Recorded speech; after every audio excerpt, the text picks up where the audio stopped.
Les charts sont littéralement partout sur le web et il est essentiel de savoir en faire des magnifiques, sexy, qui donnent envie. Et surtout, par défaut, les librairies te donnent ce genre de graphiques qui sont totalement abominables.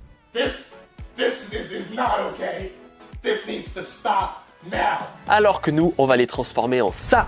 Et ça, c'est un graphique beau, intéressant, qui donne envie, qui motive ton utilisateur. Et on va évidemment ajouter tout ce qu'il faut, comme les tooltips et les différents éléments qui te permettent d'avoir un World Class Application Chart. Tu verras, c'est magnifique. Un chart, pour rappel, c'est un graphique. On va à la fin de la vidéo avoir ce résultat. Donc comme tu peux le voir, c'est un graphique super beau, super complet, avec un petit gradient. On peut passer la souris et on voit les différentes valeurs bien formatées. Ici c'est bien formaté, ici c'est bien formaté. On a les petites lignes qui permettent de facilement voir. On n'a pas trop d'informations et c'est le genre de graphique parfait pour tes applications. Pour faire ça, on va devoir choisir une stack technique juste pour développer et surtout une librairie de charts graphiques. On va utiliser Recharts. Recharts, si tu connais pas, c'est une librairie React comme ceci qui te permet d'afficher des graphiques super facilement, tu vois, avec juste quelques lignes de code. C'est responsive, c'est maintenu, c'est utilisé par plein de personnes. Donc c'est vraiment une librairie que je conseille. Et évidemment, si on veut utiliser Rechart, on va devoir utiliser React.dev, qui est évidemment la meilleure librairie pour créer des interfaces utilisateurs disponibles. Et c'est pour ça qu'on va, de manière assez logique, l'utiliser. Et donc avec ces deux librairies, on va pouvoir créer déjà une application. Mais évidemment, pour pouvoir te démontrer comment on va faire tout ça, j'ai utilisé Vue.js. Ici, tu peux lancer cette commande-là pour scaffold un projet avec par exemple PNPM. Et ensuite, j'ai ajouté Tailwind CSS avec Vue.js. Donc là, tu peux aller dans la documentation et regarder Install Tailwind CSS with Vue et suivre ce tutoriel pour arriver au même résultat que moi. Mais nous, on commence avec ceci. Donc avec presque rien dans notre application et on va faire en sorte ensemble d'avoir le résultat que je t'ai montré avant, étape par étape. Mais la première chose à te montrer, c'est un peu tout ce qui est disponible avec Rechart. Et pour ça, on peut aller dans Exemple et il y a plusieurs charts, donc graphiques en français, qui sont disponibles avec Rechart. Le premier, c'est le line chart. Donc ici, tu vois que ça s'appelle le line chart. On peut voir le nom qui est juste ici. Et ce line chart, il va être juste composé d'une ligne comme ceci. On va avoir le area chart qu'on va utiliser, mais qu'on va utiliser comme un line chart avec un gradient magnifique qu'on va faire ensemble. On va aussi avoir le simple bar chart, c'est des bar charts comme tu connais sûrement. Et on a pas mal d'autres graphiques. Nous, on va utiliser ici le area chart et du coup, on peut tout de suite cliquer sur l'exemple pour voir un petit peu à quoi ressemble le code. Évidemment, moi, j'ai trop zoomé juste ici. Et on peut voir en fait qu'on utilise un area chart comme ceci et qu'on va ensuite afficher cette area chart de cette manière afin d'avoir une magnifique interface utilisateur. Et pour ça, il va nous falloir des datas. Et afin que tu ne sois pas perdu avec mes exemples, eh ben moi, je t'ai préparé des datas. Tu peux trouver en premier lien dans la description un GIST que tu peux retrouver juste ici qui te permet d'avoir la même base que moi, en tout cas que ce que j'ai fait dans cette vidéo. Une fois qu'on a fait tout ça, on peut tout de suite commencer à coder parce que tu as le setup, tu as une application de base, tu as Tailwind, tu as Vue.js et on peut commencer à créer. La première chose qu'on va faire, c'est créer un area chart et ça c'est le container, le wrapper avec lequel on va passer data est égal à data comme ceci. Ensuite, on va pouvoir ajouter une with et une 8 et ici on va pouvoir fermer le area chart. Tu vois que là il va rien s'afficher parce qu'il faut qu'on rajoute la area et le area il va falloir utiliser une data key. Et la data key, tu vois qu'ici on a un tableau. Ce tableau, il contient des objets. Ces objets, ils contiennent des clés, comme par exemple Cachin. Et il va justement falloir utiliser un nom de clé, comme j'ai fait ici, Cachin, dans ce data key pour avoir, attention, je sauvegarde, notre premier résultat. Comme tu le vois, c'est direct fonctionnel. Le problème qu'on a avec ce premier résultat, si je te l'affiche juste ici, c'est que il est pas très responsive. Donc si ici j'affiche le petit debugger à gauche et que j'essaie de changer la taille de la page, tu vois qu'il garde toujours la même taille. Pour faire en sorte qu'il soit responsive, on va venir ici rajouter un responsive container qui va avoir comme props with 100% et 8 100%. Et de cette manière, notre area chart va maintenant s'adapter à la taille du container et comme tu peux le voir, ça marche très bien. Tu peux supprimer la props with and 8. Je sais que dans les démos, il la laisse. Je sais pas pourquoi. Moi, personnellement, je la supprime. Comme ça, on a déjà notre premier area chart, comme tu peux le voir, qui s'installe parfaitement dans notre page avec aucune customisation. Pour commencer, on va customiser cette area parce que pour moi, c'est ça qui est important, c'est d'avoir un beau area chart. Donc ici, on va pouvoir rajouter un type monotone afin de faire en sorte que la ligne passe en curved comme ceci et que les lignes soient pas trop foncées. Ça rajoute un style que j'aime bien. Et ensuite, on va changer la couleur. Pour ça, moi, j'utilise les Tail Scan Color que tu peux voir juste ici. Et on va choisir ici le cyan 500 comme ceci. Je l'aime normalement assez bien. Et donc là, je vais pouvoir faire stroke est égal à cyan 500 et de cette manière on a ce joli style. Pour ajouter un gradient, ce qu'on va devoir faire, c'est utiliser un def avec ici un linear gradient qu'on va pouvoir nommer comme ceci avec par exemple ici cyan gradient. Ici il va falloir passer x1, x2, x3 machin avec 0. Fermer ce linear gradient et à l'intérieur on va pouvoir afficher des stops comme ceci avec un offset une fois de 0, une fois de 75, 75. Ici, on va mettre 0.4 et ici 0.05. Et ici, on va choisir une couleur violet. Alors, qu'on soit bien clair, je ne comprends pas forcément ce code parce que je ne suis pas un professionnel des SVG. C'est pour ça que j'ai laissé Copilot le générer, mais je te laisse mettre pause sur cette vidéo pour le copier et tu verras que ça marche très bien. Ce qui est intéressant et le seul truc que je comprends ici, c'est évidemment qu'on fait un gradient de cyan à violet avec une opacity, avec un offset qui va déterminer le début et la fin. Et on définit des valeurs de départ et de fin avec ces x1, x2, x3. D'ailleurs, le x2 ici doit être à 1. Je m'en excuse, j'ai fait une erreur.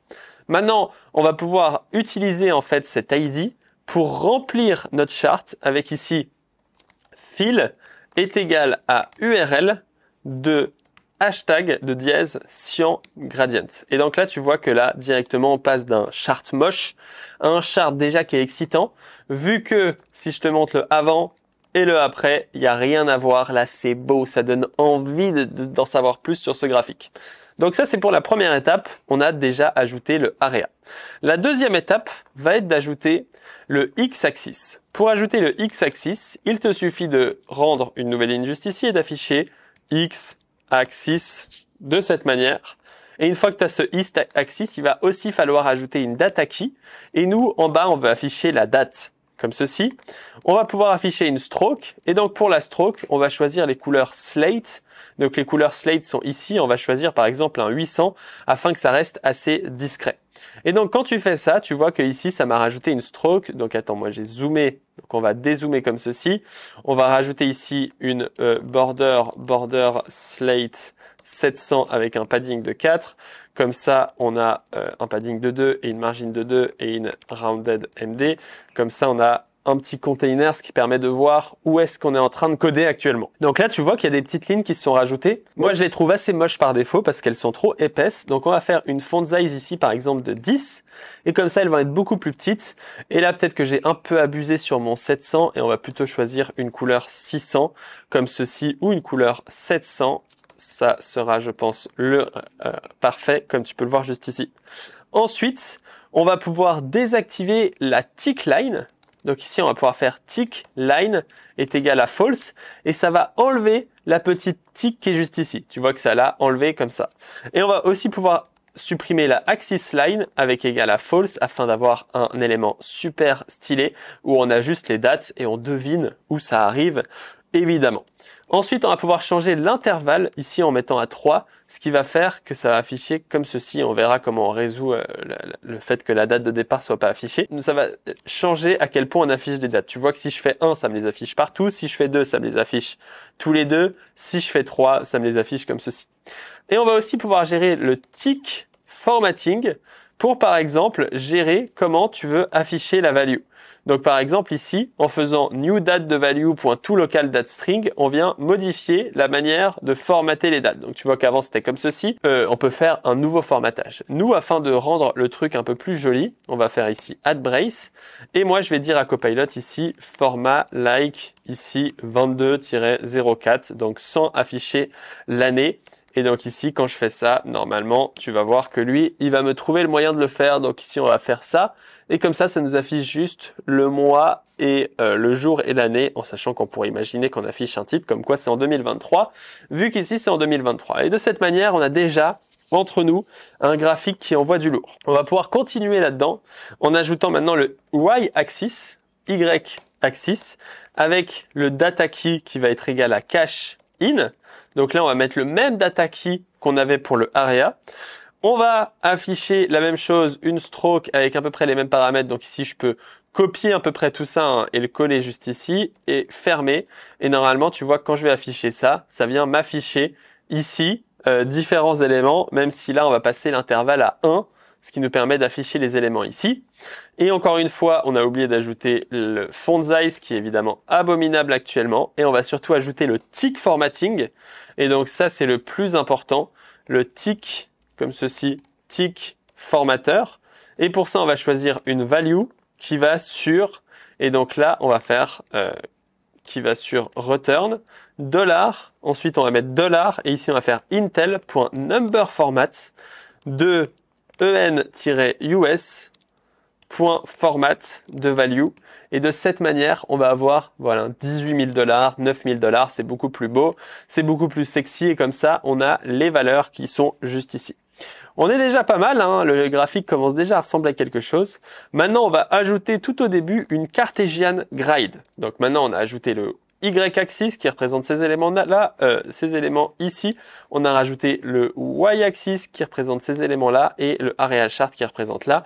Et le Cartesian Grid va nous permettre d'avoir une sorte de petit gris comme ceci que tu vois qui par défaut est évidemment diabolique. Qu'on soit clair, c'est horrible. Mais on va pouvoir l'améliorer en définissant une stroke date. Ici, on va pouvoir passer 3 et 3. Comme ceci, ça va faire directement plus joli. Ensuite, on va choisir une background cette fois à 800. Donc pour ça, on va faire stroke. C'est tout du SVG, c'est pour ça qu'on a ces mots stroke et que c'est pas fill. Donc là, déjà, c'est beaucoup plus joli. On va évidemment choisir aussi stroke with de 1. C'était déjà de 1. Bon, je voulais quand même vérifier. Ici, tu peux tester 2-2, ça va faire des traits plus petits, ou 4-4, ce qui fait des traits un peu plus gros. Peut-être que 4-4, c'est plus joli. Mais surtout, on va désactiver le vertical. Parce que le vertical, ici, je le trouve très moche et je le trouve beaucoup plus beau comme ça. Voilà, c'est très personnel. Et ici, je vais rajouter un peu de padding parce que c'est trop serré avec la border du dessus. Ce qui nous permet, ou peut-être padding 2 et padding Y4. Comme ceci, c'est parfait. Ou padding Y8. Comme ceci, c'est parfait avec une 8 de 60. Comme ça, on voit bien où est-ce qu'on est en train de coder. Donc là, déjà, on a les lignes, on a les informations en bas, les informations. Et donc déjà, là, on peut dire que c'est joli. Le seul truc qui nous manque, c'est le tooltip. Et pour ajouter le tooltip, on peut aller tout en bas, juste avant le def, et rajouter ici un tooltip. Alors, normalement, tu as juste à faire ça et ça marche. Attention, tu es prêt au cauchemar. Voici le tooltip de base. Bon, si tu as envie de mourir, dis-le moi tout de suite parce qu'on est tous les deux d'accord pour dire que ce tooltip est diabolique. Hein, il n'y a pas plus moche. Mais évidemment, on peut le customiser. On peut le customiser avec plusieurs props. La première prop, c'est le cursor. Donc, qu'est-ce que ça va être le cursor? Ça va être ici, tu vois, la ligne et le petit point qu'on a. Bref, ça, c'est le cursor. Et on va lui dire de remplir avec la même couleur qu'on avait juste ici. Donc, on va fill avec cette couleur-là. On va dire qu'on veut un radius de 4. On veut surtout une stroke ici qui est en gris, comme on l'a fait juste ici. Comme ça, on garde la même stroke. Et donc là, tu vois que le cursor qui représente cette ligne-là, maintenant, elle a cette ligne qui est jolie, comme on l'a vu juste ici. Et ce qui nous intéresse, c'est surtout de customiser le content. Et pour ça, on va pouvoir passer une props content. Et là, on va pouvoir afficher un composant React en affichant active et payload. Et de cette manière, tchac, tchac, tchac, on va pouvoir ici afficher un composant React. Donc ici, si c'est pas active, ou si il n'y a pas de payload, ou si le payload .length est complètement égal à 0, on va return nul. Comme ça, on n'affiche rien. Et si c'est pas le cas, on va pouvoir afficher une magnifique div. Comme ceci, div avec class name ici, rounded lg border bg slate 800. Donc évidemment, moi je copie du code, c'est pour ça que je parais si intelligent. Border slate 700, padding 2, shadow sm. Boum là. Et donc là, déjà, si j'écris p coucou, tu vas voir que quand je hover, maintenant on a ce coucou qui s'affiche. Donc nous, le seul truc qu'on va devoir faire ici, c'est afficher les différentes données. Donc ici, je vais afficher gride call 2 gap, gride call 2 gap 2. À l'intérieur, je vais afficher dim class name flex call comme ceci, une div avec class name flex call. Et là, je vais pouvoir afficher un span avec class name text SM, uppercase, ici text slate, on va choisir une couleur un peu foncée comme ceci. Et là, on va pouvoir afficher par exemple la date. Et donc quand je fais ça, tu vois que maintenant il y a la date et je vais pouvoir copier ce code une fois qu'on a ajouté la deuxième ligne quand même, on va pas faire les malins. Et donc la date, tout simplement, on va afficher payload 0.payload.date. Bon, demande-moi pas pourquoi le nom est aussi farfelu, mais c'est le nom qu'ils ont demandé. Donc ici, je vais rajouter font bold text slate 300 et donc là, tu vois qu'on a la date. Ici, je peux peut-être même utiliser sa text XS et text SM. Moi, j'aime bien les choses petites et discrètes, parfait. C'est petit et discret, c'est magnifique. Tu vois que ici, tout simplement, je fais du tailwind. Hein. Et ensuite, je vais pouvoir copier ce même élément, le coller juste en bas et faire cache in et afficher ici. Donc là, Copilot va normalement me faire Intel number format, pour machin. Donc là, c'est exactement le même code qu'on avait déjà écrit lors du tick formateur du y-axis. Et donc là, quand je sauvegarde, tu peux voir que maintenant, on a le cache-in qui s'affiche juste à droite comme ceci. Et donc là, tu es en train de te dire que c'est magnifique, que c'est enfin un tooltip qui envoie du lourd. Il y a un truc que j'ai pas réussi à customiser, que j'ai regardé juste avant, c'est le petit rond qu'on a juste ici. Celui-là, je galère à le customiser, mais bon, c'est pas le... Il vient un peu gâcher notre magnificence et notre beauté fatale qu'on a juste ici, mais ça va, c'est pas horrible. Voici comment on a un chart qui est vraiment joli, qui envoie vraiment du lourd, qui inspire vraiment les développeurs. Et d'ailleurs, si tu es inspiré et que tu as envie de maîtriser React, tu peux aller dans le premier lien dans la description avec Next React afin de voir ces magnifiques graphiques que j'ai créés juste ici avec exactement la méthode que je te propose juste ici. Les cours, ça c'est mon petit dashboard, donc tu peux le voir que ça affiche plein de choses que tu vas sûrement adorer. Donc, je te conseille d'aller voir tout ça dans le premier lien dans la description. Bref, maintenant qu'on a ce magnifique line chart, je veux quand même te montrer la possibilité d'ajouter une deuxième area. Ça, c'est marrant. On va pouvoir rajouter, par exemple, le cache out et ici afficher une ligne à la place de celle-ci de red, comme je le fais juste ici. Et comme ça, on peut afficher red. Et donc là, tu peux voir que tu peux afficher deux lignes. Ici, on aura la ligne bleue et la ligne red. Et évidemment, si tu as envie d'avoir... Donc là, tout ce que j'ai fait, c'est de copier l'area et j'ai changé la data key. La data key définit ce qui s'affiche. Donc là, tu vois que si j'utilise cache in, elle va s'afficher au même endroit. Si je définis cache out, ça va utiliser les valeurs que j'ai définies juste ici. De la même manière, j'ai fait le type monotone. Et là, tu pourrais créer un deuxième gradient comme red gradient. Et donc là, il te suffit de venir copier le linéaire gradient qu'on a juste ici et ajouter un red gradient. Et à la place des couleurs ici, on va choisir la couleur red qui va par exemple jusqu'à la couleur jaune qu'on a juste ici. Et de cette manière, tu pourrais afficher une double graphique comme ceci. Et si tu fais ça, et si ce truc décide de s'enlever, eh ben, tu peux aussi rajouter une troisième valeur dans notre tooltip. Par exemple, avec ici grade call 3. Je vais coller cet élément, ajouter cache out et afficher ici cache out. Et de cette manière, tu vois que maintenant, on a 3 éléments de notre tooltip. Donc évidemment, une fois que tu as la base que je t'ai proposée ici, tu peux créer environ autant de formulaires et de graphiques que tu veux. Bref, voici pour cette vidéo, j'espère que ça t'a aidé, j'espère que maintenant tu vas créer des formulaires vraiment sexy comme je l'ai fait ici. Après, il faut évidemment t'amuser, les customiser, voir la documentation, c'est juste fantastique tout ce que Richard nous propose ici. Donc je compte sur toi pour faire tout ça. On se retrouve dans une prochaine vidéo. Oublie pas de mettre un commentaire et t'abonner à cette chaîne YouTube, ça me fait toujours très plaisir. À bientôt, ciao ciao.